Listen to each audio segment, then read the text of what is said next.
오늘의 주요 뉴스입니다. 사업 확장 후폭풍에 시달리는 카카오가 협력사 지원을 위한 기금 3천억 원을 마련하는 등 상생 방안을 내놓았습니다. 골목 상권 논란 사업도 줄여나갈 예정인데 우선 돈을 더 내면 카카오 택시가 빨리 잡히는 스마트 호출부터 폐지하기로 했습니다. 고발 사주 의혹의 제보자인 조성은 씨와 박지원 국정원장의 오찬에 홍준표 캠프 사람이 동석했다는 주장이 나오면서 홍준표, 윤석열 후보 측이 정면 충돌했습니다. 대검이 지난해 윤 전 총장의 장모 사건 대응 문건을 만들었다는 의혹도 제기돼 더불어민주당은 파상 공세에 나섰습니다. 여의도 순복음교회 설립자인 조용기 목사가 향년 86세로 별세했습니다. 여의도 순복음교회는 1990년대 교인 수 70만 명을 넘어서며 세계 최대 교회로 기네스북에 오르기도 했습니다. 추석을 앞두고 택배물을 노린 절도가 잇따르고 있습니다. 출입이 쉬운 빌라나 원룸이 표적이 되고 있는데 택배 절도의 3분의 1은 명절 전후에 발생합니다. 제14호 태풍 찬투가 서서히 한반도로 북상하는 가운데 제주도에 많은 비가 내렸습니다. 도로 곳곳이 침수돼 차량이 고립되고 주택과 숙박시설도 피해를 입었습니다. 아시아 최대 지식 축제인 세계 지식 포럼이 공존을 위한 새로운 시대 정신을 주제로 막을 올렸습니다. 여야 대표의 불꽃 토론부터 폼페이오 전 미 국무장관의 강연 등 포스트 코로나 시대를 헤쳐갈 지식의 향연이 펼쳐졌습니다.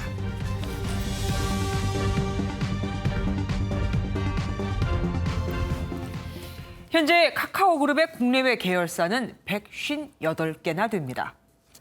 꽃배달, 전화대리, 간식, 샐러드 배달 등등 문어발식 사업 확장과 독점적 지위에 대해 비판을 받아온 카카오가 오늘 상생 방안을 내놨습니다. 사업뿐 아니라 김범수 오너십에게까지 규제 당국의 칼날이 뻗쳐오자 극약 처방을 선택한 겁니다. 먼저 길기범 기자가 보도합니다. 경기도 판교의 카카오 모빌리티 본사 앞에서 택시 기사들이 1인 시위에 나섰습니다. 택시 호출 플랫폼을 사실상 독점하고 있는 카카오가 유료 서비스에 가입한 택시 기사들에게 배차 우선권을 주며 가입을 유도한다는 주장입니다. 이제는 콜 없이는 택시 영업할 수가 없어요. 시민들이 다 거기에 이제 택시 부를 때 그걸로 하기 때문에 이제 길거리 나와서 잡는 사람 거의 없어요. 카카오는 이용자들이 돈을 더 내면 택시를 빨리 배차해주는 스마트 호출 서비스 비용을 기존 2,000원에서 5,000원까지 올리려다 갑질 논란에 휩싸이기도 했습니다.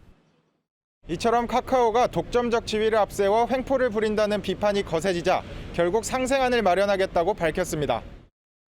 스마트 호출 서비스는 폐지하기로 했고 배차 혜택을 줬던 유료 멤버십 가격은 대폭 인하하기로 했습니다. 골목 상권 침해 논란이 있는 꽃과 간식, 샐러드 배달 서비스 사업 등에서는 철수하겠다고 밝혔습니다. 걸어서 꽃집을 찾기보다는 카카오 같은 것을 찾아가고 우리 소상공인들 꽃집 입장에서는 엄청난 타격이 있었습니다. 카카오는 소상공인 지원을 위해 5년간 3천억 원의 기금을 조성하겠다고 밝혔습니다. 기술과 사람이 만드는 더 나은 세상이라는 본질에 맞게 카카오와 파트너가 함께 성장할 수 있는 모델을 구축해 나갈 예정입니다. 김범수 카카오 의장은 지난 10년간 추구해왔던 성장 방식을 버리고 사회적 책임을 다하는 기업으로 변하겠다고 밝혔습니다. MBN 뉴스 길기범입니다. 사실 카카오나 네이버의 문어발식 확장을 막는 담당 정부 부처가 있습니다. 공정거래위원회라고요. 최근엔 철퇴를 들겠다고 선언했지만 지난 5년간 이들 기업의 인수 합병 등 심사는 100% 무사 통과됐고 심지어 10건 중 9건은 신속 심사로 처리를 해줬습니다. 자기들이 다 키워놓고 이제 와서 칼을 들겠다는 겁니다. 김문영 기자가 취재했습니다. 카카오의 계열사 수 지난달 기준 128개입니다.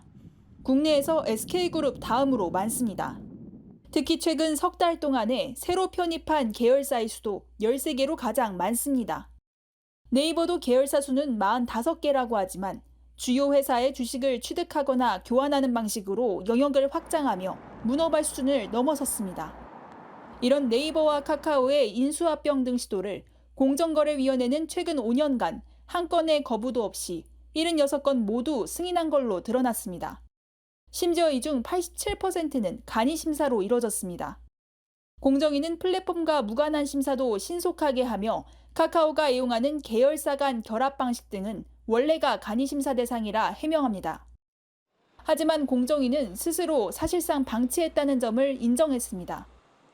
온라인 플랫폼은 관련 없어 보이는 업종을 합치는 경우가 많아 경쟁이 제한되지 않는 안전지대로 분류돼 심사가 제대로 이뤄질 수 없었다고 MBN이 확보한 내부 보고서에 적었습니다.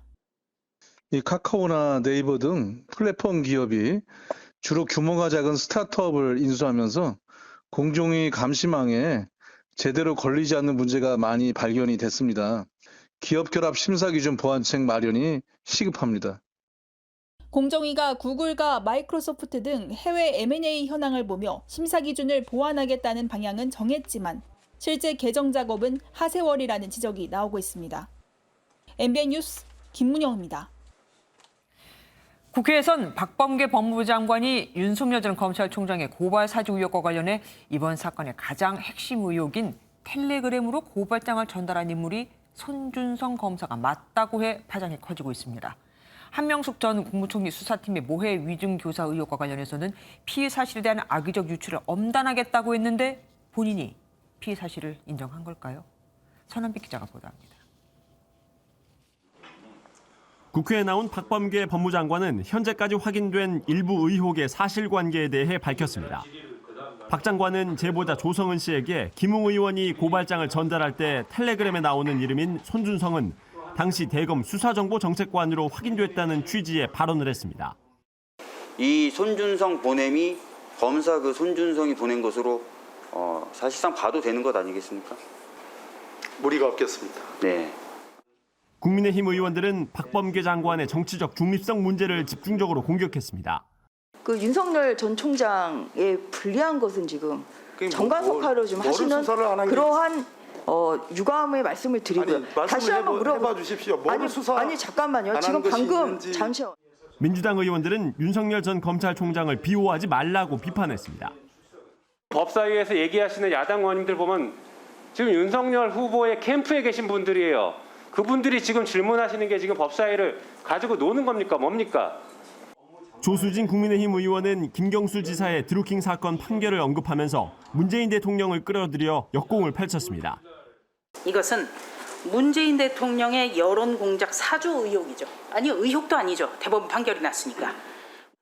박 장관은 대검이 윤석열 전 총장의 혐의 적용이 어렵다는 잠정 결론을 내렸다는 언론 보도에 대해서 보고받은 바 없다고 선을 그었습니다. MBN 뉴스 선한빛입니다. 국민의힘에서는 조성은 씨와 박지원 국정원장의 지난달 회동에 홍준표 캠프 인사가 참여를 했느냐를 두고 신경전이 펼쳐졌습니다. 당사자는 물론 홍 후보 측 인사 역시 회동에 참석한 적이 없다고 밝히면서 여야 대결에서 이젠 홍준표 대 윤석열 이 두 캠프의 충돌을 비화되고 있습니다. 황정 기자가 보도합니다. 윤석열 후보 측은 어제 조성은 씨와 박지원 국정원장 그리고 둘의 회동 때 동석한 인사라며 성명불상 1인 등 3명을 공수처에 고발했습니다. 고발장에는 이 불상의 1인이 특정 대선 캠프 소속이라고 명시했습니다. 당과 캠프에서 들었는데 그 자리에 동석자가 있다고 합니다. 그걸 거의 확인한 사람들도 있다고 하고. 조 씨는 물론 박 원장도 동석자가 없다고 주장했지만 정치권에서 홍준표 캠프 인사설이 돌자 홍준표 후보가 강하게 반발했습니다. 그 사람들 공격수로 따지면 그 초보 공격수입니다. 그 사람들이 나를 공격할 만한 그런 감이 되는 사람들이 아니죠. 동석자로 지목된 이필영 홍준표 캠프 제1조직본부장은 MBN과의 통화 등에서 국정원을 떠난 지 7년이 넘었고 조 씨와 박 원장 모두 평생 연락 한 번 안 해본 사람들이라고 말했습니다. 이어 윤 후보가 지지율이 떨어지니 고발 사주 의혹을 정치 공작으로 몰아가는 것이라고 주장했습니다. 양 캠프의 날선 신경전 속에 출범한 공명선거 추진단 김재원 단장은 박 원장의 관여 여부를 집중 파헤치겠다고 강조했습니다. MBN 뉴스 황재현입니다. 고발 사주 의혹에 이어 이번엔 대검찰청이 윤석열 총장 재직 당시 윤 총장 장모 관련 사건 대응 문건을 만들었다는 의혹이 제기됐습니다. 또 대검 수사정보 담당관실이 개입됐다는 주장도 나왔습니다. 김지영 기자입니다. 세계일보가 입수해 윤석열 전 검찰총장 재직 당시 작성됐다는 의혹을 제기한 세 쪽 분량의 문건입니다. 부동산 관련 사기 사건과 요양병원 의료법 위반 사건 등 윤 전 총장의 장모 최 씨가 연루된 사건 내용 등이 자세히 담겼습니다. 여권은 대검이 총장의 가족 수사에 조직적으로 대응한 것 아니냐고 공격했습니다. 검찰권을 사유화해서 야당과 언론에 대한 공격을 하는 것은 물론이고 본인과 가족에 대한 변호 활동까지 나선 초유의 국기문란. 박범계 법무부 장관은 고발 사주 의혹과의 연관성을 언급했습니다. 처음부터 의문시했던 그런 여러 가지 정황들, 저것이 순간으로 작성된 것이 아닌 여러 가지 과정과 절차를 거쳐서 사실상 대검 정보라인인 수사정보 담당관실에 문건 작성 의혹을 제기한 겁니다. 윤석열 캠프 측은 문건을 보고받지 않았다며 수사가 부실했다는 의혹 보도로 언론 등에 정확한 사실관계를 알려주기 위해 소관 부서에서 문건을 작성한 것으로 보인다고 말했습니다. 법조계 관계자는 총장 직무수행 중 의혹이 생기면 이를 해명하는 것도 참모의 역할이라며 지나친 정치 공세라고 지적했습니다. 손준성 검사는 고발 사주 의혹 보도 관련 공수처의 피의 사실 공표 행위가 의심된다며 강력히 대응할 예정이라고 강조했습니다. MBN 뉴스 김지영입니다. 코로나19 신규 확진자는 1,497명으로 수도권 비중이 80%에 육박했습니다. 이달 중순쯤 정점에 도달한 뒤 감소세로 전환할 것이라는 당국의 예상이 빗나가고 있는 거죠. 12세에서 17세 청소년 접종은 이득이 월등히 크지는 않아서 어쩌면 코로나를 앓는 게 더 나을 수도 있기에 강제하지 않을 방침입니다. 강재묵 기자가 취재했습니다. 코로나19 신규 확진자가 70일째 네 자릿수를 이어간 가운데 수도권 감염이 80% 가까이 차지하고 있습니다. 비수도권은 감소세지만 수도권 증가세로 감염 재생산 지수가 8월 둘째 주 이후로 계속 올라가고 있어 정점을 예측하기 어려워졌습니다. 휴대전화 사용량뿐 아니라 고속도로 통행량, 신용카드 매출액 등 이동량 보조 지표가 모두 증가하고 있습니다. 최근에는 하루 평균 확진자의 80%가 수도권에서 나오고 있습니다. 전국적 이동이 본격화되기 전에 모든 방역 역량을 집중해 주시기 바랍니다. 이번 추석에는 하루 평균 이동량이 지난해보다 3.5% 증가할 것으로 전망돼 정부는 고속도로 휴게소 출입구 동선을 분리하고 모든 음식은 포장만 허용하기로 했습니다. 또 고속도로 휴게소 9곳에 임시 선별검사소를 설치하고 철도와 터미널, 공항에서도 승차선과 하차선을 분리할 예정입니다. 예방접종을 아직 완료하지 않은 부모님이 계신 경우 이번 추석 연휴에는 찾아뵙지 말 것을 강력하게 공고드립니다. 그리고 접종을 완료했거나 진단검사를 받은 후에 최소의 인원으로 오늘 기준 백신 1차 접종률은 66.2%로 4분기 시작될 12세에서 17세 접종은 접종 이득이 크지 않은 만큼 강제하지 않기로 했습니다. 임신부에 대해서는 위험 대비 이득이 높아 강력히 권고할 방침입니다. 한편 오늘부터 어린이와 임산부에 대한 독감 백신 무료 접종이 시작됐습니다. 방역당국은 독감이 코로나 증세를 악화시킬 수 있는 만큼 코로나 백신 접종뿐 아니라 독감 백신 접종도 꼭 해달라고 당부했습니다. MBN 뉴스 강재묵입니다. 최근 정부의 영업 제한으로 경제난에 시달리던 자영업자들이 극단적 선택을 하는 사례가 늘고 있죠. 벼랑 끝에 내몰린 소상공인들과 자영업자들이 정부의 대책 마련을 촉구하며 공동 행동에 나섰습니다. 권영봉 기자가 보도합니다. 6년째 주점을 운영하는 30대 이기봉 씨. 정부의 계속된 영업시간 제한으로 손님이 뚝 끊겨 매출에 직격탄을 맞았습니다. 매출이 많이 급감했고요. 이제 심한 달 같은 경우에는 90%까지 떨어진 달도 있었고. 아르바이트생을 쓸 여력이 없어 혼자서 일을 하지만 당장 임대료 내기조차 벅찹니다. 한 달 매출이 임대료도 안 나와가지고 대출로 낼 수밖에 없고요. 그것도 지금 임대료도 밀려 있는 상태고요. 코로나19 사태가 이어진 지난 1년 6개월 동안 자영업자들의 빚은 66조 원에 달했고 45만 3천 개의 매장이 폐업했습니다. 하루 평균 1,000여 개의 매장이 문을 닫은 겁니다. 극심한 경제난으로 벼랑 끝에 내몰리자 서울 마포구와 전남 여수시에서 자영업자가 극단적 선택을 하는 사례까지 잇따랐습니다. 소상공인들과 자영업자들은 정부의 영업 제한 철폐와 100% 손실 보상이 절실하다고 주장하고 있습니다. 죽음까지 내몰리는 소상공인 자영업자들의 극한 비극이 더 이상 반복되지 않도록 오늘 이 자리에서 정부의 책임 있는 대책 마련을 강력히 촉구합니다. 정부가 뾰족한 대안을 내놓지 못하는 가운데 자영업자들은 또다시 대규모 차량 시위를 예고했습니다. MBN 뉴스 권용범입니다. 여의도 순복음교회 설립자인 조용기 목사가 세상을 떠났습니다. 국내 개신교에 커다란 발자취를 남긴 인물로 평가되죠.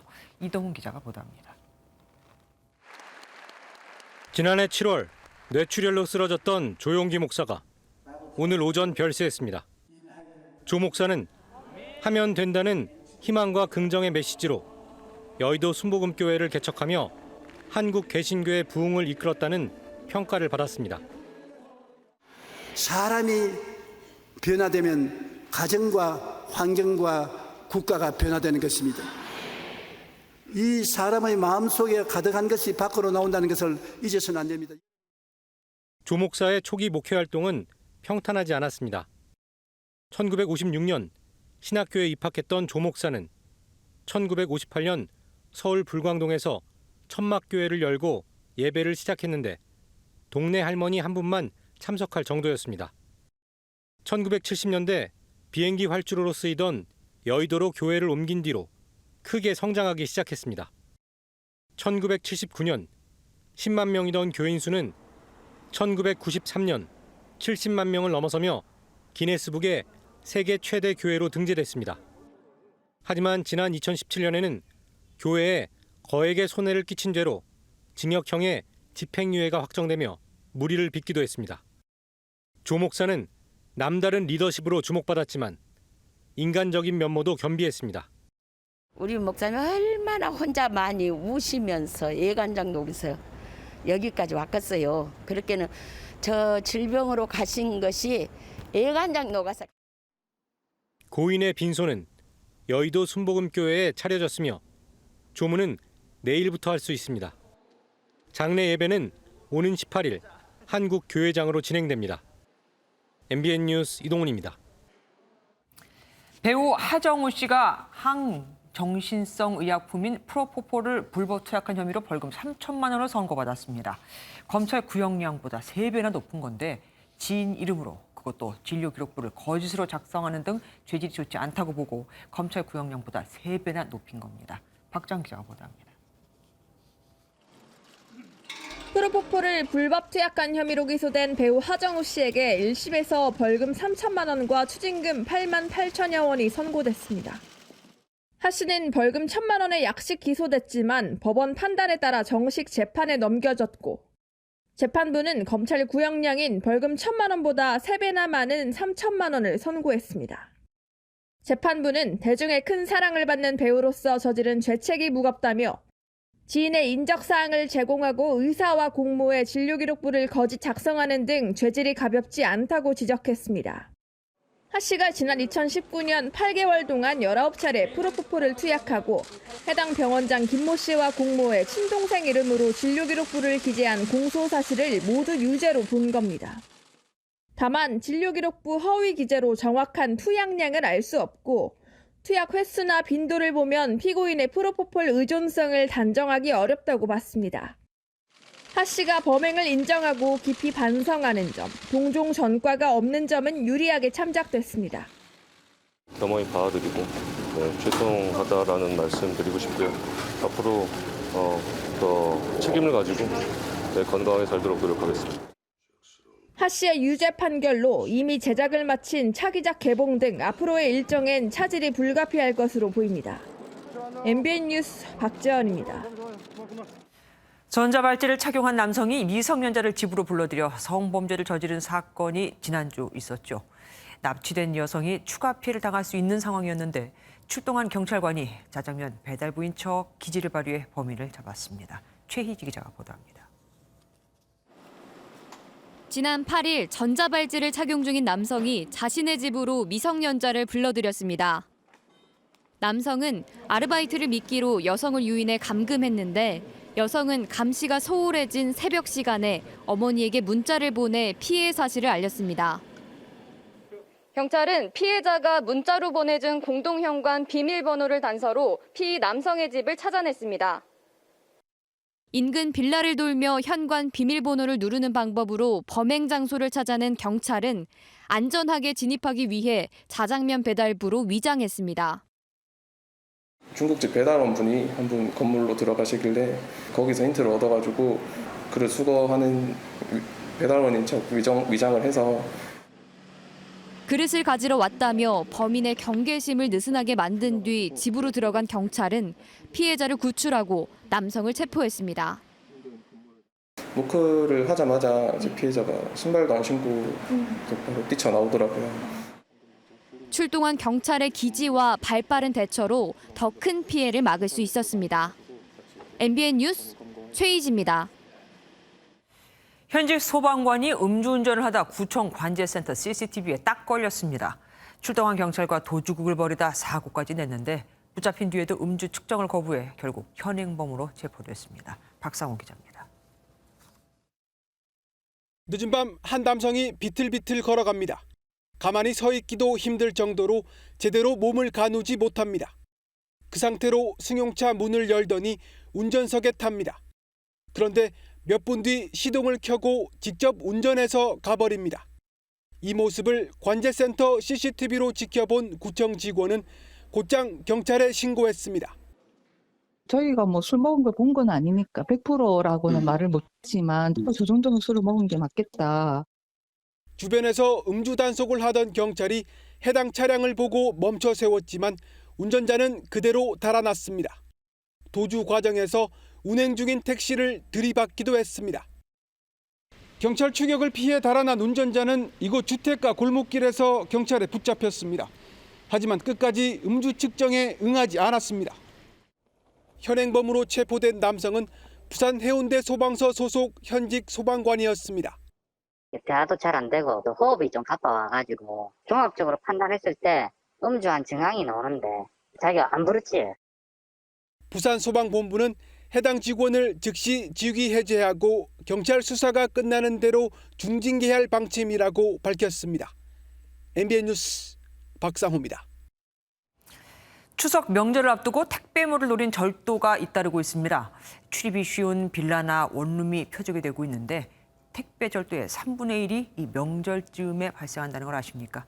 김명현 기자가 보도합니다. 한 남성이 빌라 안으로 들어갑니다. 통로 계단을 오르다가 주변을 살피더니 문 앞에 놓인 택배물을 들고 사라집니다. 경찰에 붙잡힌 30대 남성은 지난달 28일부터 나흘 동안 22차례나 문 앞에 놓인 택배물을 훔쳤습니다. 여기 대부분 다 대학생들이라 대부분 학교 갔다 와서 수거하거나 아니면 집에 있다는 그런 일어나서 바로 수거하는 거예요. 남성은 이렇게 공동 출입문이 열려있는 빌라를 표적으로 삼았습니다. 택배를 훔친 뒤에는 포장 용기를 버리고 준비한 가방에 물건만 따로 챙기는 치밀함을 보였습니다. 아파트 단지에서도 택배 절도가 잇따르고 있습니다. 경비실 보관대에 둔 택배를 들고 가는가 하면 소화전에 보관한 물품도 훔쳐갑니다. 지난 3년 동안 한국 소비자원에 접수된 택배 분실 신고 309건 가운데 38%가 명절 전후 기간에 발생했습니다. 평소 문단속을 잘 하시거나 이런 택배물을 즉각 찾아가면서 이런 범죄 피해를 예방해야 될 것으로 보입니다. 경찰은 집을 장기간 비울 경우 미리 택배사와 연락해 경비실에 맡기는 등의 주의가 필요하다고 당부했습니다. MBN 뉴스 김영현입니다.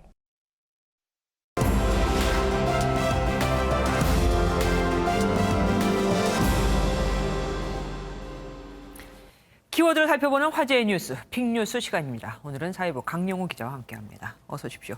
첫 번째 키워드 뭡니까? 네, 첫 번째 키워드는 악마를 찾습니다입니다. 실제로 악마가 있지는 않을 거고 악마 같은 짓을 누가 했나 보죠? 네, 사람의 행동이라고 하기에 너무 잔인해 악마가 아닌지 의심케 하는 일이 벌어졌습니다. 네. 전북 진안의 한 교차로에서 유기견 한 마리가 발견됐는데요. 이 백구의 주둥이엔 두꺼운 공업용 고무줄이 여러 차례 감겨 있었습니다. 고무줄이 상당 기간 감겨져 있었는지 입안에 괴사가 진행됐고 몸 곳곳엔 핏자국이 있었습니다. 또한 앙상하게 뼈가 드러날 정도로 마른 상태였고 물을 주자 허겁지겁 마시기 바빴다고 하는데요. 백구는 곧바로 병원으로 옮겨졌는데 4주간의 입원 치료가 필요하다고 합니다. 발견 당시 영상을 공개한 동물보호단체 측은 백구의 보호자와 학대자에 대한 정보를 수소문하고 있는데요. 악마도 혀를 내두를 짓을 벌인 동물 학대범이 하루빨리 붙잡혀야 할 것 같습니다. 아니 저거 분명히 사람이 한 일이잖아요. 네. 그런데 사람을 싫어할 법도 한데 또 사람을 보고 꼬리를 치는 거 보니까 더 가슴이 아픕니다. 자, 두 번째 키워드는 뭡니까? 네, 두 번째 키워드는 범퍼카 타며 한박 웃음입니다. 놀이공원 얘기입니까? 밝은 소식 같아요? 네, 아쉽지만 이번에도 밝은 소식은 아닌데요. 한박 웃음의 주인공이 다름 아닌 탈레반 대원들이기 때문입니다. 네. 아프간 접수 이후 탈레반이 친밀감을 드러내기 위해 놀이공원에 가거나 운동하는 영상을 공개한 적이 있었죠. 이번에도 카불 시내 한 놀이공원을 찾았는데 여느 때와 같이 즐겁게 범퍼카를 타고 있습니다. 실탄이 든 총을 소지한 대원들이 놀이공원의 장난감 총으로 인형 사격을 하는 웃지 못할 장면도 벌어지는데요. 정작 문제는 놀이공원을 즐기는 사람이 이들 대원뿐이라는 점입니다. 아프간의 혼란스러운 전국을 대변하듯 놀이공원엔 일반인을 찾아보기 힘든데요. 한 시민의 말 들어보시겠습니다.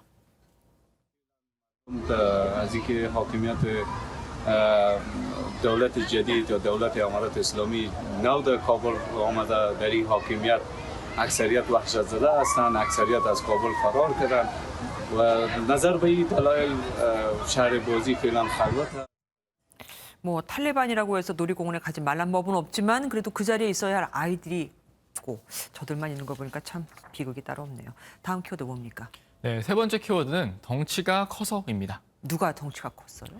네, 덩치가 크다는 이유로 코로나19 백신 5 접종을 받은 한 초등학생 얘기입니다. 예. 어제 오후 전북 전주에서 12살짜리 한 남학생이 소아청소년과를 찾았습니다. 눈다리끼를 치료하려는 간단한 목적이었는데요. 그런데 의료진이 덩치만 보고 어른이라고 착각해 화이자 백신을 접종한 겁니다. 당시 병원엔 같은 시간대에 예약된 19세 접종 대기자가 있었는데 확인 절차 없이 접종을 했습니다. 학생은 아직 별다른 증상은 없으며 현재 집에서 안정을 취하고 있는 것으로 전해지는데요. 최근 미성년자에 대한 접종 연구가 진행되고 있지만 아직 임상 자료가 부족하고 부작용 우려가 있어 진행되지 못하고 있죠. 당국에 따르면 지금까지 발생한 초등학생 5접종은 모두 2건입니다. 예, 별일 없어야 할 텐데요. 네 번째 키워드는 뭡니까? 네, 네 번째 키워드는 잠복의 명수입니다. 누구 얘기입니까? 네, 사람 얘기는 아니고 바닷속 생물에 관한 얘기인데요. 환경부 산하의 국립생물자원관이 제주도 인근 바닷속에 사는 자생생물 37종을 발견했습니다. 이번에 발견된 생물 중엔 갯지렁이류와 새우류 각각 2종, 요강류 1종 등 국외에서 보고된 바가 없는 미기록종 5종도 포함됐는데요. 이 중 연산 호유리 망뚝과 해송 투명 새우의 경우 반투명한 몸을 이용해 산호과와 해송과에 붙어 살아가며 잠복의 명수로 불립니다. 이번 연구는 그간 접근이 어려웠던 제주 서귀포 남단 수심 30에서 100m 지역에서 이뤄졌는데요. 이를 위해 30m 이상의 수심 조사가 가능한 특수 잠수 장비가 활용되기도 했습니다. 그렇죠. 아직 인간이 모르는 세계가 참 많습니다. 다음 키워드는요? 네, 다음 키워드는 광주형 일자리 첫 자동차입니다. 얼마 전에 출시된 그 캐스퍼 말하는 겁니까? 네, 그렇습니다. 이 캐스퍼는 광주광역시와 현대차가 구상한 노사 상생형 일자리 창출 모델인 광주형 일자리의 첫 생산물인데요. 무노조 생산 공장인 광주 글로벌 모터스가 만듭니다. 오늘 새 경영 SUV 차량인 캐스퍼의 사전 예약이 온라인을 통해 진행됐는데 무려 70만 명이 몰리며 서버가 잠시 다운됐다고 합니다. 와. 이번 예약엔 특히 문재인 대통령도 참여했는데요. 문 대통령도 처음엔 예약이 실패했다 오전 9시 반쯤 겨우 성공했다고 합니다. 청와대에 따르면 문 대통령은 캐스퍼를 개인적인 용도로 쓸 예정이며 퇴임 후에도 계속 탈 것이라고 합니다. 현대차가 토스 이후 20년 만에 출시한 경차인 캐스퍼는 기본 가격이 1,385만 원으로 책정됐습니다.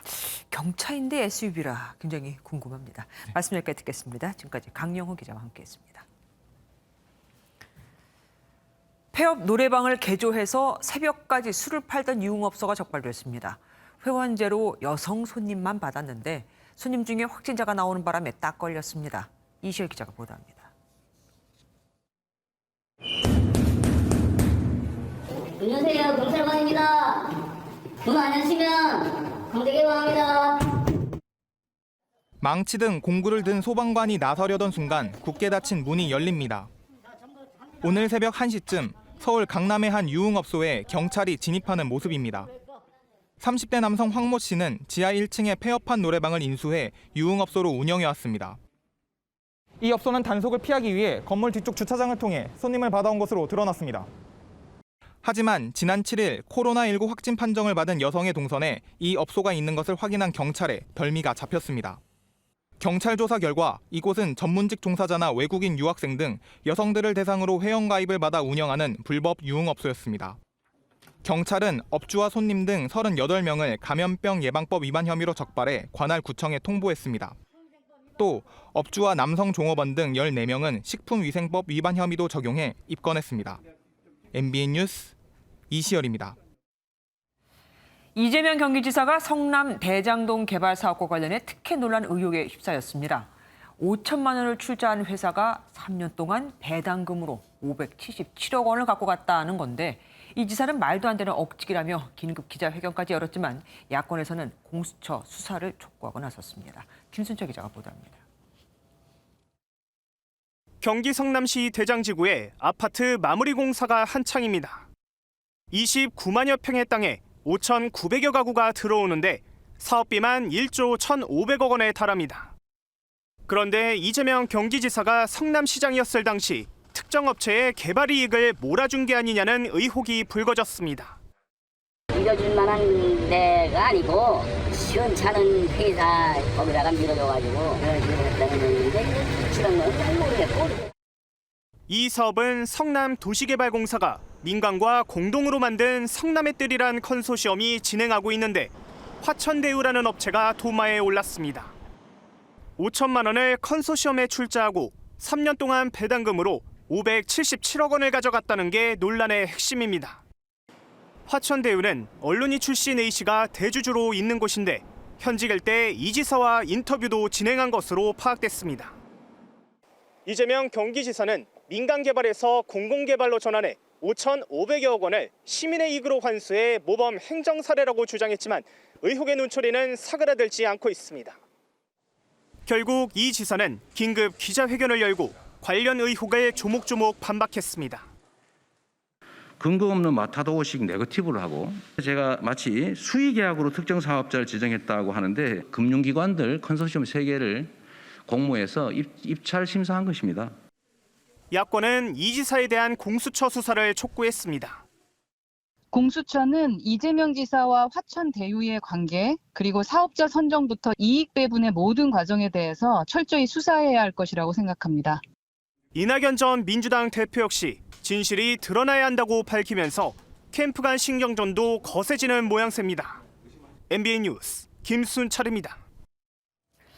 오는 25일, 26일 호남 경선을 앞두고 정세균 전 총리가 중도 하차하면서 전북 표심을 잡기 위한 이재명, 이낙연 두 후보의 움직임은 더 분주해졌습니다. 한편 야권은 내일이 1차 컷오프 날이죠. 11명에서 8명으로 후보를 압축하는 겁니다. 이수아 기자입니다. 정세균 전 총리의 대선 후보 사퇴로 민주당 경선판은 더 복잡해졌습니다.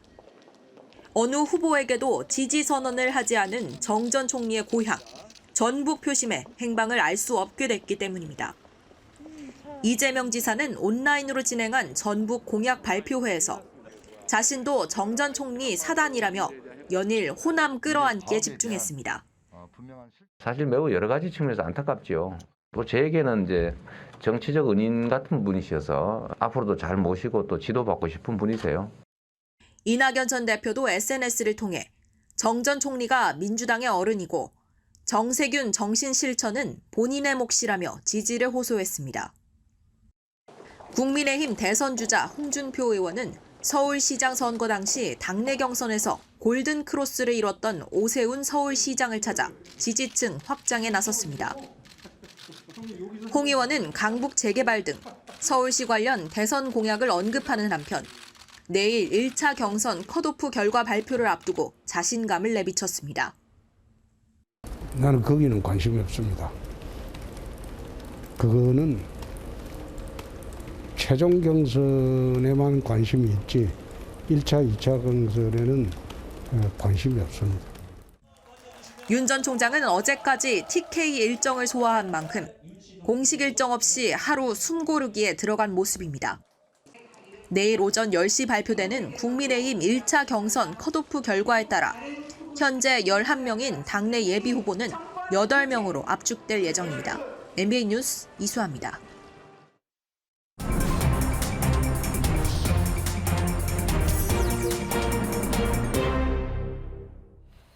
오늘 있었던 정치권 뒷이야기를 살펴보는 정치 톡톡 시간입니다. 국회팀 우정환 기자와 함께합니다. 우 기자, 오늘 보니까 국민의힘 홍준표 후보 쪽에서 유명 PD를 영입했다고 발표를 했는데 2시간 만에 금방 이 말을 뒤집었습니다. 왜 그랬죠?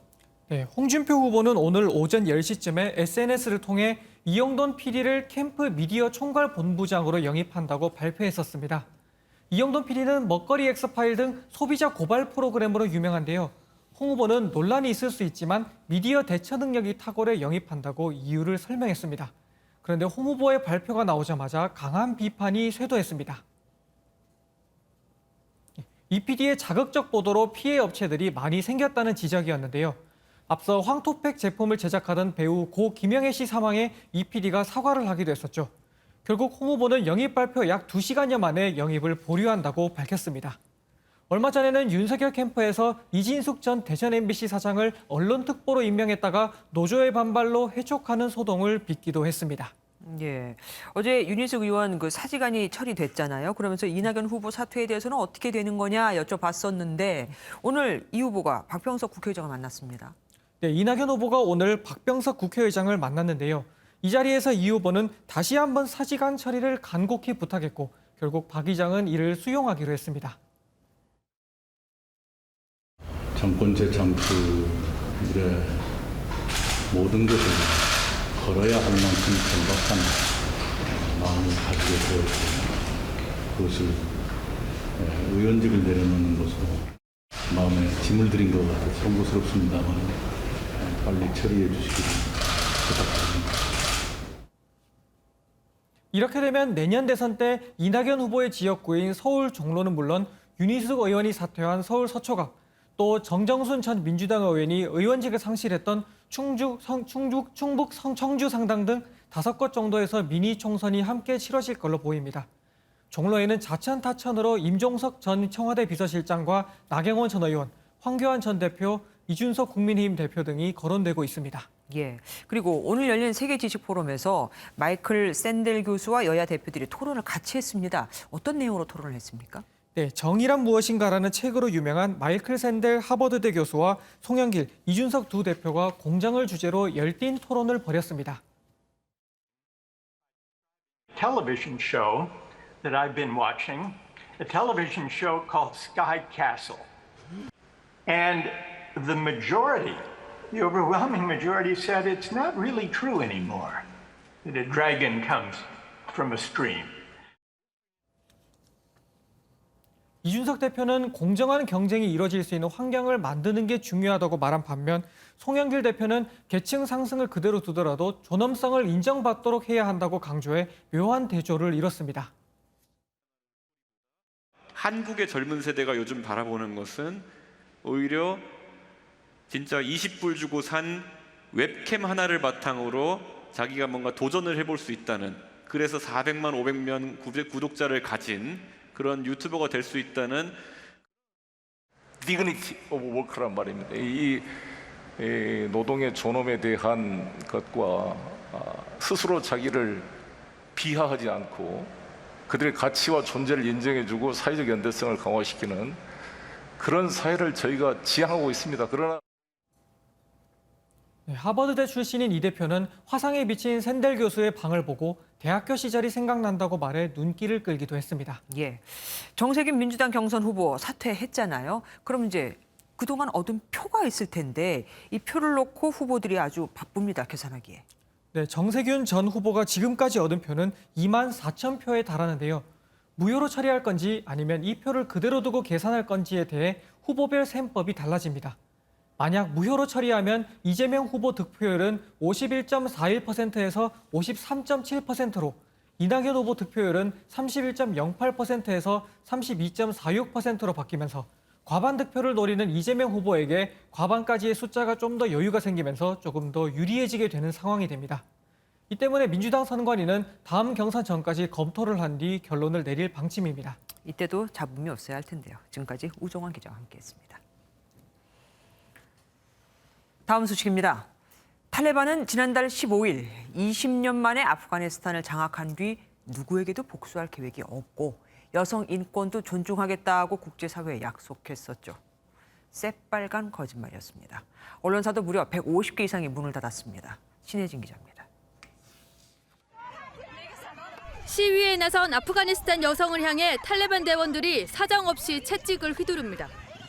여성 인권을 존중한다더니 여성은 남성과 함께 일할 수 없다면서 남녀 차별도 공식화했습니다. Women's role in government will be limited. Men and women cannot work together. Yeah, we will not accept any aid or foreign overseas aid if they put conditions. 탈레반과 저항군의 교전 지역인 판지시르의 도로변에선 한 남성이 탈레반 대원에게 포위돼 사살됐습니다. 가게를 운영하던 평범한 두 아이의 아빠는 저항군에게 물건을 팔았다는 이유로 체포됐고 모진 고문을 당한 끝에 숨졌습니다. 외신들은 탈레반이 판지시르에서 적어도 20명의 민간인을 살해했다고 보도했습니다. 공포 정치로 체제 단속에 나선 탈레반은 저항군의 도덕성에도 흠집을 냈습니다. 저항군 지도자인 암룰라 살레 아프가니스탄 전 부통령 집에서 현금 76억 원과 금괴 18개를 압수한 영상을 공개했습니다. 아프가니스탄 재집권에 성공한 탈레반이 한 달도 안 돼 본색을 드러냈다는 말이 나오는 가운데 150곳이 넘는 현지 언론사가 문을 닫으며 언론 자유에도 빨간불이 들어왔습니다. MBN 뉴스 신혜진입니다. 얼마 전 세계에서 처음으로 구글 갑질 방지법이 국회를 통과했다는 소식 전해드렸죠. 오늘부터 그 법이 시행됐는데 공교롭게도 오늘 공정위가 구글이 OS 갑질을 했다며 2천억 원이 넘는 역대급 과징금을 부과했습니다. 이병주 기자가 보도합니다. 지난 2013년 삼성전자가 출시한 스마트 시계. 출시 5달 만에 판매가 중단됐습니다. 그 배경에 구글의 갑질이 있었다는 게 공정거래위원회 설명입니다. 스마트 시계의 운영체제 OS가 공개된 구글 안드로이드를 변형해 만들어졌는데 구글은 이 부분을 문제 삼았습니다. 스마트폰 제조업체가 변형된 안드로이드 OS를 사용하면 안드로이드 기반 앱을 다운받는 플레이 스토어처럼 필수 앱을 못 쓰는 등의 계약 내용을 들었습니다. 공정위는 모바일 기기 운영체제 점유율이 97%에 달하는 구글의 요구에 제조사는 따를 수밖에 없었다고 판단했습니다. 구글은 기타 스마트 기기 분야에서 포크 OS 개발 및 포크 앱 생태계 조성을 방해하여 혁신적인 경쟁 플랫폼 출현을 차단하였습니다. 공정위는 자사의 OS만 강제하는 구글의 계약을 시정하도록 하고 2,074억 원의 과징금을 부과했습니다. 구글 측은 안드로이드 호환성 프로그램의 중요성을 간과하고 앱 개발자, 소비자들이 입은 혜택을 고려하지 않았다며 항소할 뜻을 밝혔습니다. 공정위는 또 구글의 앱 마켓 경쟁 제한 등의 혐의에 대해서도 조사를 진행 중입니다. 이런 가운데 방송통신위원회는 구글 플레이 스토어와 애플 앱스토어처럼 자사 앱에서만 결제하도록 한 인앱 결제를 금지한 이른바 구글 갑질 방지법이 세계에서 처음 시행에 들어갔다고 밝혔습니다. MBN 뉴스 이병주입니다.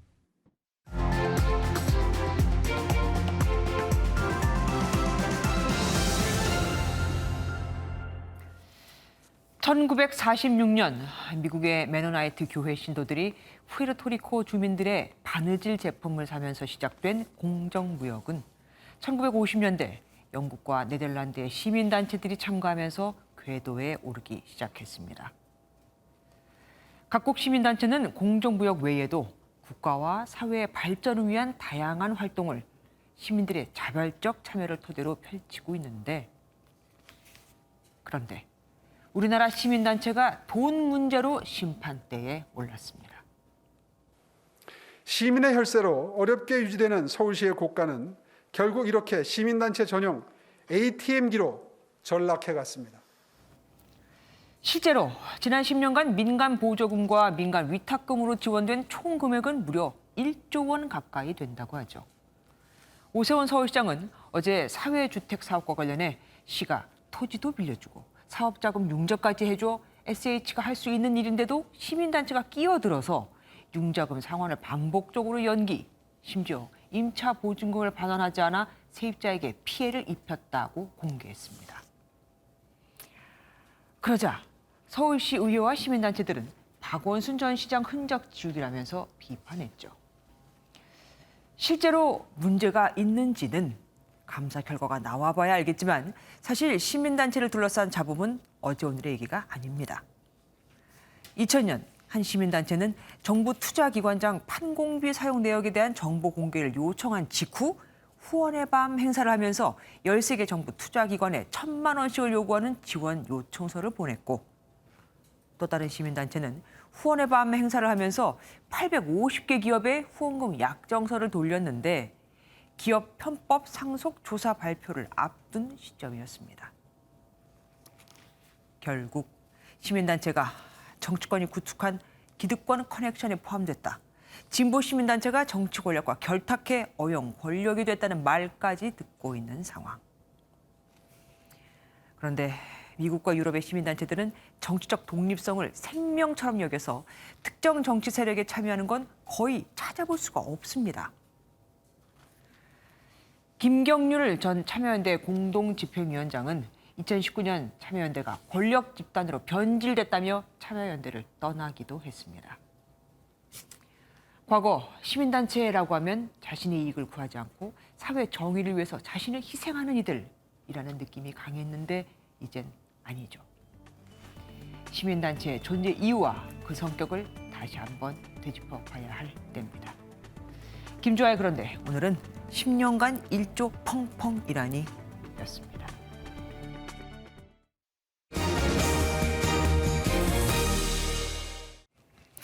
서욱 국방부 장관이 북한의 신형 장거리 순항 미사일 탐지 실패 논란에 대해 반박했습니다.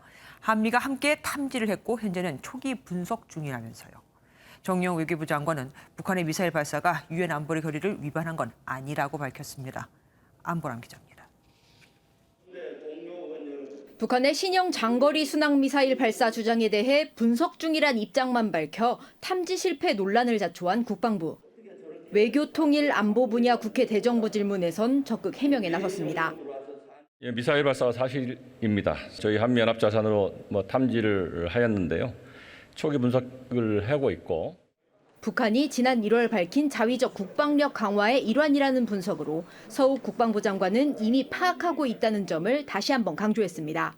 한 2000년 초부터 그들이 그런 미사일을 개발한다는 동향을 알고 있었고 축적된 기술을 통해서 신형 순항 미사일 개발을 본격화한 것으로 소형 핵탄두 장착 가능성에 대해서는 한계치는 있지만 가능하다며 대비 태세를 갖춰야 한다고 밝혔습니다. 북한의 순항 미사일이 유엔 안보리 위반이 아니라는 점도 분명히 했습니다. 이번에 북한의 순항 미사일 발사가 우리에게 위협이 아닙니까? 매우 유감스럽게 생각은 하고 있습니다. 그러나 그것이 유엔 안보리 결의를 위반한 것은 아니기 때문에. 청주 간첩단 사건도 도마 위에 올랐습니다. 국민의힘이 문재인 대통령 대선 캠프 관계자가 연루됐다며 공세에 나선 건데 문재인 대통령의 당선을 그 간첩들이 도왔다는 겁니다. 대통령이 간첩을 도움을 받아서 대통령이 된 겁니다. 더불어민주당은 고성과 야유를 보내며 강력 반발했습니다. MBN 뉴스 안보람입니다. 중국 상하이 인근 해역에 머물고 있는 14호 태풍 찬투는 천천히 우리나라로 향하고 있습니다. 하지만 이미 어제부터 제주도에는 많은 비가 내려 곳곳에서 피해가 발생하고 있습니다. 제주 한림항에 나가 있는 강세영 기자 연결해 보겠습니다. 강 기자, 바람은 아까보다 좀 잦아진 것 같네요. 네, 오늘 오전에는 제주도는 태풍 찬투 영향으로 거센 비가 계속 내렸는데요. 오후 들어서는 비가 내렸다 그쳤다를 반복하고 있습니다. 찬투는 상하이 주변 해역에서 머물고 있는데 지금은 조금 남쪽으로 내려가며 비구름도 제주도 아래쪽으로 이동했기 때문입니다. 강한 수렴대들이 제주도 남동쪽 해상 쪽에 지금 몰려 있어서 오늘 오전까지 비가 상당히 강하게 내렸지만 지금 현재는 약간 소강 상태를 보이고 있는 것. 하지만 바닷바람은 강한 편이라 제주 인근 바다에는 풍랑주의보가 발효된 상황입니다. 이번 태풍의 경로는 아직 유동적인 상황이지만 제주도 북서쪽을 통과할 가능성이 큽니다. 찬투는 이곳 한림항 바로 옆으로 지나갈 전망인데요. 태풍 예보에 여객선도 결항됐고 선박들도 항구로 대피하는 등 이곳의 긴장감은 점점 더 커지고 있습니다. 아직 태풍이 도착한 것도 아닌데 벌써 피해가 발생했다면서요. 네, 제주도에는 어제부터 많은 양의 비가 내리고 있는데요. 상하이 인근에 있는 태풍 찬투가 많은 양의 수증기를 제주도로 밀어 올리고 있기 때문입니다. 특히 한라산 진달래밭에는 500mm가 넘는 비가 내렸고 서귀포시에도 250mm가 내렸습니다. 곳곳에서 피해도 발생했는데요. 제주시에선 도로 옆 하천이 범람해 차량이 고립됐다 119에 구조됐고 서귀포시에선 숙박시설이 침수되기도 했습니다. 올해부터는 본격적으로 많은 비가 내릴 것으로 예상되는 만큼 더욱 주의가 필요합니다. 지금까지 한림항에서 MBN 뉴스 강세현입니다. 아시아 최대 지식 축제인 세계 지식 포럼이 공조를 위한 새로운 시대 정신을 주제로 막을 올렸습니다. 여야 대표의 불꽃 토론부터 폼페이오 전 미 국무장관의 강연까지 주요 장면들을 서영수 기자가 모아봤습니다.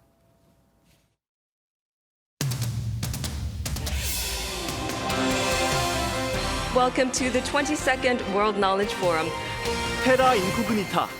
올해 세계 지식 포럼은 포스트 코로나 시대를 어느 누구도 가본 적 없는 미지의 땅으로 규정하고 새로운 시대를 열어갈 화두를 제시했습니다.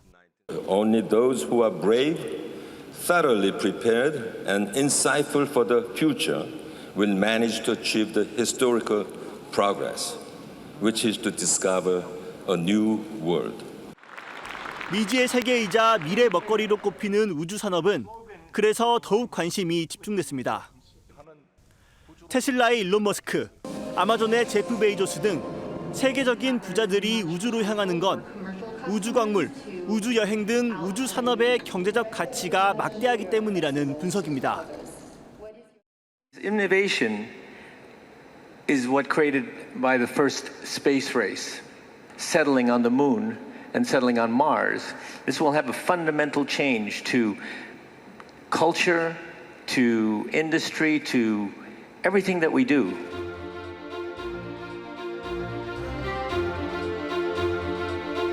역대 최대 규모로 치러진 이번 세계 지식 포럼에는 여야 대선 주자들이 총출동해 뜨거운 관심을 모았습니다. 샌델 교수와 폼페이오 전 국무장관 등 글로벌 빅샷들은 참가자들의 이목을 집중시켰습니다. 실시간으로 이제 글로벌 연사들의 이야기를 들을 수 있어가지고 좋았고, 저 온라인으로 많은 사람이 제약 없이 참여할 수 있다는 점이 좋았던 것 같아요. 언택트 시대 대표 지식 플랫폼으로 발돋움한 세계 지식 포럼 둘째 날에는 뷰티업계 세계적 거물 바비 브라운과 가상화폐 이더리움의 창시자 비탈릭 부테린 등 혁신 기업가들의 강연이 펼쳐집니다. MBN 뉴스 서영수입니다. 스포츠였습니다. 가을 야구가 가까우면서 그라운드가 뜨겁게 달아오르고 있습니다. 포스트 시즌 마지노선인 5위를 두고 세 팀이 반경기차 접전에 들어갔는데요. 김동환 기자가 보도합니다. 지난 4일 삼성에게 완패한 두산은 승보다 패가 7개나 많은 7위였습니다. 5위 키움과의 승차는 4.5경기나 됐습니다. 그런데 이후 7경기에서 6승 1무를 기록하며 전혀 다른 팀이 됐습니다. 순위는 여전히 7위지만 5위와 승차는 반경기로 줄었습니다. 가을 기운이 완연해지면서 지난해까지 6년 연속 한국 시리즈에 진출했던 두산의 가을 DNA가 깨어난 겁니다. 반면 시즌 내내 상위권에 있던 SSG는 최근 3연패에 빠지며 NC와 공동 5위로 내려앉았습니다. 일찌감치 순위가 굳어져 싱거울 것 같던 포스트 시즌 마지막 티켓 경쟁이 SSG와 NC, 두산의 치열한 3파전으로 불붙었습니다. 주도권을 쥔 건 두산입니다. 두산은 16일과 17일 SSG와 맞대결하고 21일과 22일 NC와 2연전을 벌여 진정한 가을 야구의 시험대에 섭니다. 많이 늦었지만은 앞으로 게임을 또 잘해서 좋은 모습으로 또 마무리할 수 있도록 하겠습니다. 창단 첫해 포스트 시즌 진출을 노리는 SSG와 지난해 우승팀의 자존심을 지키려는 NC도 결코 물러설 수 없는 5위 싸움. 가을로 가는 길목이 뜨겁기만 합니다. MBN 뉴스 이동환입니다. 배구의 강서부나 축구의 골키퍼 훈련 같은 세밀한 능력을 요구하는 분야에서 로봇의 역할이 점차 커지고 있습니다. 이 같은 훈련 머신들로 인해 바뀌는 모습, 김주하 AI 앵커가 전해드립니다. 김주하 AI 앵커입니다. 공식 팀 훈련에 앞서 한 선수가 먼저 코트에 나와서 리시브 훈련을 하고 있습니다. 자세히 보니 코치가 아닌 트레이너 머신이 강서부를 날립니다. 개인 훈련할 때 이제 그 때려주는 사람이 좀 부족할 때 이제 저 기계를 사용해서 용병 서브 같이 좀 빠른 거를 받고 싶다면 속도를 올려서 그렇게 해서 받을 수 있습니다. 특히 속도와 회전력을 입력하면 동일한 구질을 반복해서 보낼 수 있어 맞춤형 훈련이 가능합니다. 기자처럼 배구를 처음 접한 사람이나 집중 훈련 또는 반복 동작이 필요한 선수들에게도 도움이 되는 거죠. 축구 현장에서도 트레이너 머신이 훈련 도우미로 역할을 톡톡히 하고 있습니다. 골키퍼의 경우 손끝에 공이 닿는 0.5cm의 차이로 실점과 선방에 갈릴 수 있는데 정밀한 훈련까지 가능해졌습니다. 축구 훈련 같은 경우에는 사람이 동일하게 항상 그 세트 훈련을 해줄 수가 없거든요. 헤딩 훈련도 좋고 뭐 예를 들어서 다이렉트로 차는 발리 슛이라든지 아니면은 뭐 여러 선수들이 다 같이 세트피스 훈련을 한다든지. 앞으로는 선수들의 훈련 영상 데이터까지 수집해 과학적인 분석이 가능한 플랫폼도 나올 것으로 기대됩니다. 지금까지 김주하 AI 앵커였습니다. 태풍이 아직 중국 상하이 부근 해상에 머물러 있는데도 제주에는 지금까지 400mm가 넘는 폭우가 쏟아졌습니다. 오늘 제주 중문 앞바다의 모습인데요. 태풍은 사흘가량 중국 해상에 더 머물렀다가 우리나라에 영향을 주겠습니다. 태풍은 고기압의 힘에 밀려서 상하이 동쪽 해상에 오래 머물고 있습니다. 목요일에는 이 고기압의 힘이 약해지면서 제주 해상으로 향하겠습니다. 우리나라가 태풍의 최대 영향을 받는 시기는 금요일이 될 것으로 예상됩니다. 금요일 오후에는 태풍이 부산에 가장 근접해 오겠습니다. 모레 오후부터 제주에는 강하고 많은 비가 쏟아지겠습니다. 내일까지 바람도 강하게 불겠고요. 제주에는 최대 80mm의 비가 집중되겠습니다. 수도권과 영서는 내일도 맑은 하늘에 28도 안팎의 낮 기온을 보이겠습니다. 그 밖의 지역들은 대체로 흐리겠고요. 전남과 경남을 따라서도 내일은 비가 시작되겠습니다.